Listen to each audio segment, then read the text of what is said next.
Hello friends, कैसे आप सब लोग and thanks for watching my channel. तो इस वीडियो में हम डिस्कस करेंगे सुज़लॉन एनर्जी लिमिटेड के बारे में और ये इसका प्राइस चार्ट है।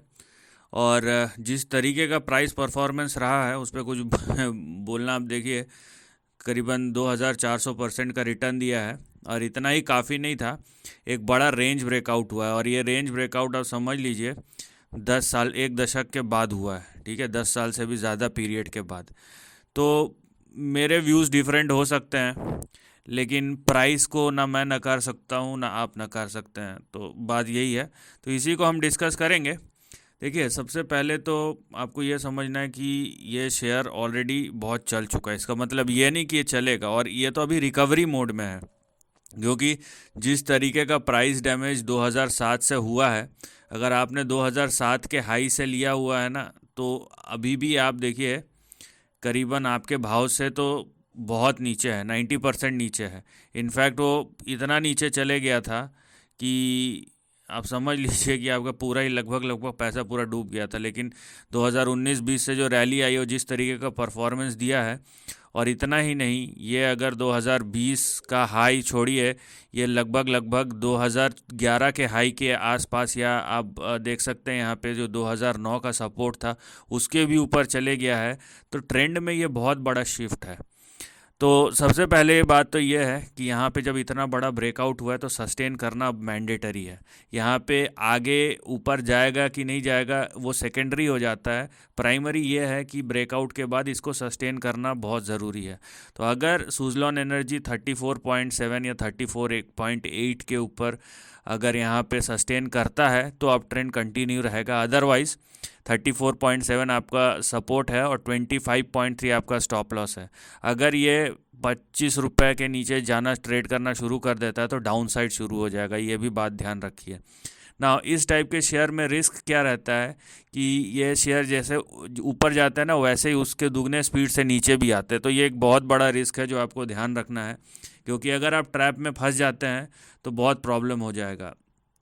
क्योंकि ये एक रिन्यूएबल एनर्जी कंपनी के नाम से जाना जाता है, तो नो डाउट रिन्यूएबल एनर्जी का जो ट्रेंड है, मेगा ट्रेंड, वो फिर से कहीं ना कहीं वापस आ रहा है और कंपनी थोड़ा बहुत प्रॉफिट कर रही है, उसके वजह से आपको दिखाई दे रहा है। लेकिन बियॉन्ड अ सर्टेन पॉइंट कुछ चीज़ें हैं जो प्राइस ऊपर जा रहा है उस पर कोई दो राय नहीं है, लेकिन वो आपके बैक ऑफ द माइंड रहनी चाहिए।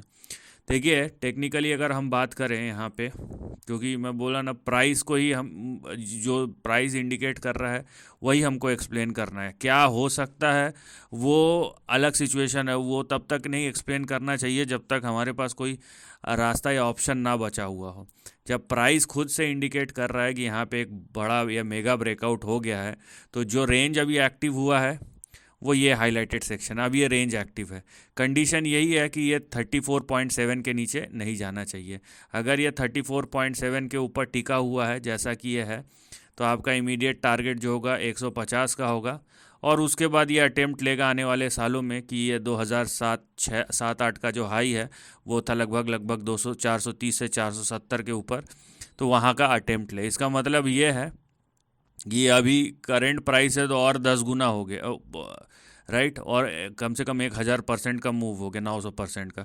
ये एक मेगा मूव है। और जिन्होंने 2020 के लो से ख़रीदा है, कॉन्ग्रेचुलेशन, उन्होंने और 2500% बना लिया। लेकिन अगर ये यहाँ तक जाएगा तो ये 25,000% हो जाता है। तो इसी को कहते हैं कंपाउंडिंग। बट आप ध्यान रखिए कि ये शेयर में सस्टेनेबिलिटी नहीं रहती है। मैं ये ट्रेंड, जो अप ट्रेंड कितने सालों तक जा सकता है, लेकिन ये आपको वो ऑप्शन नहीं देगा कि आप रोक के बैठे रहिए, उसके बाद देखते हैं डेवलप होगा, फिर ट्रेंड मच्योर होगा, आपको एक ईजी एग्जिट देगा। ये सब ऐसे शेयर्स में नहीं होते हैं। और बात यह नहीं है कि अच्छे शेयर है या बुरे शेयर है, बात यह है कि जितना स्विफ्ट अप मूव होगा उससे डबल स्विफ्ट आपका डाउन मूव होता है। और ये सब शेयर ट्रेडर फ्रेंडली, या ट्रेडर लोगों को बहुत पसंद आते हैं ये सब शेयर, क्योंकि मूव्स बहुत बड़े रहते हैं। तो यहाँ पे मूव्स बहुत बड़े रहते हैं, रिस्क रास्ते के मोड़ पे ही खड़े रहते हैं, तो ये आपको समझना चाहिए। एनीवेज, ये एक मेगा ब्रेकआउट है, और अगर ये ब्रेकआउट कंटिन्यू होता है तो ये हाईलाइटेड सेक्शन जो कि एक्टिव हो चुका है, आपको उस पर ध्यान देना चाहिए। लेकिन सपोर्ट और स्टॉप लॉस के नीचे मत जाइए, अदरवाइज फिर से डाउन साइड शुरू हो जाएगा। So this is the end of the video. Thanks for watching.